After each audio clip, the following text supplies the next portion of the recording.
আসসালামু আলাইকুম ভিউয়ার্স, আশা করি সকলে ভালো আছেন। আজকে আমরা গণিতের একটি গুরুত্বপূর্ণ একটি টপিকস নিয়ে আলোচনা করব। সংখ্যা সংখ্যা গণিতের অত্যন্ত গুরুত্বপূর্ণ একটি বিষয়। কিভাবে মৌলিক ও যৌগিক সংখ্যা নির্ণয় করতে হয় সে সম্পর্কে জানব।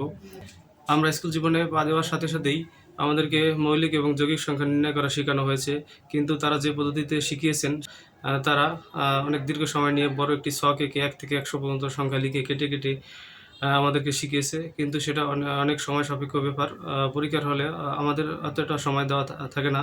এজন্য আমরা কীভাবে শর্টকাট পদ্ধতি অবলম্বন করে মৌলিক সংখ্যা নির্ণয় করতে পারি সে সম্পর্কেই আজকে আমরা আলোচনা করব। তো আমি আমার আলোচনা শুরু করছি। তো আমাদেরকে মৌলিক সংখ্যা নির্ণয় করার জন্য ছোট্ট একটি সূত্র জানা লাগবে। সেটি হচ্ছে 6x ± 1। এই সূত্রটি জানতে হবে, তাহলেই আমরা 1 থেকে 100 পর্যন্ত সংখ্যার মৌলিক সংখ্যাগুলো মাত্র 5 থেকে 10 সেকেন্ডের ভিতরেই বের করতে পারবো। তাহলে 6x, x এর মান আমরা 1 থেকে শুরু করব। তাহলে x এর মান যদি আমরা 1 ধরি, তাহলে 6, x এর মান 1 প্লাস 1, তাহলে 6 কে 6 এবং তার সাথে 1 যোগ করলে হয় 7, তাহলে 7। তারপরে x এর মান যদি আমরা আবার 1 ধরি, তাহলে এখানে একবার যেহেতু প্লাস মাইনাস রয়েছে, তা একবার আমাদেরকে যোগ করতে হবে আর একবার বিয়োগ করতে হবে। আবার বিয়োগ করব, 6 কে 6, তার থেকে 1 বিয়োগ করলে হয় 5।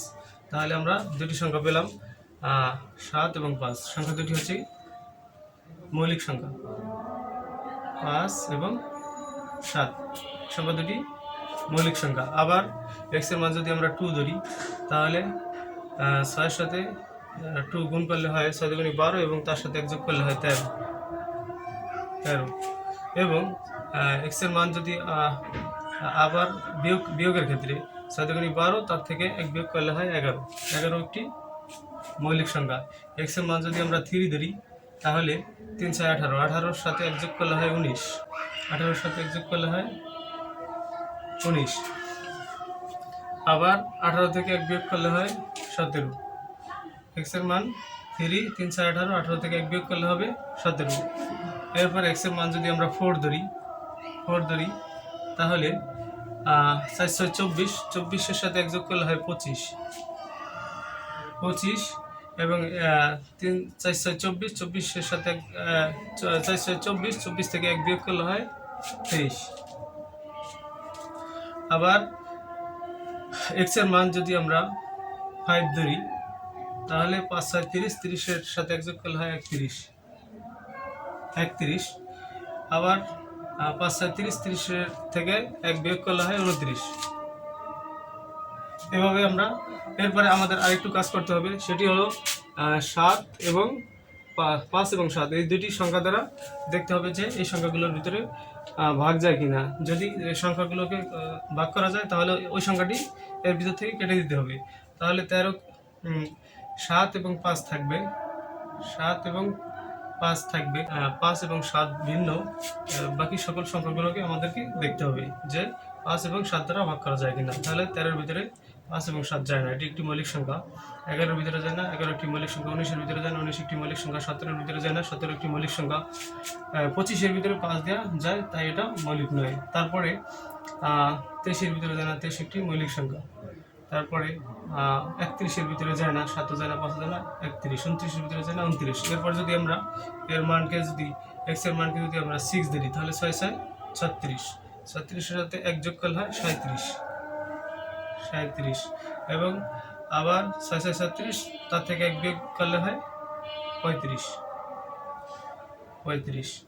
এরপরে x এর মান যদি আমরা 7 ধরি, তাহলে 6 7 42।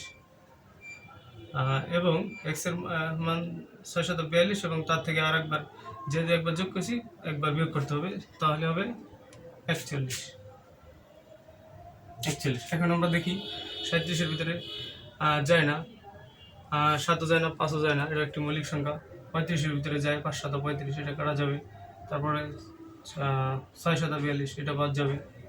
তারপর 41 এর ভিতরে 7 যায় না, 5 যায় না। তো এই সিস্টেমে যদি আমরা করে থাকি, তাহলে খুব সহজেই মৌলিক সংখ্যাগুলো নির্ণয় করা যাবে।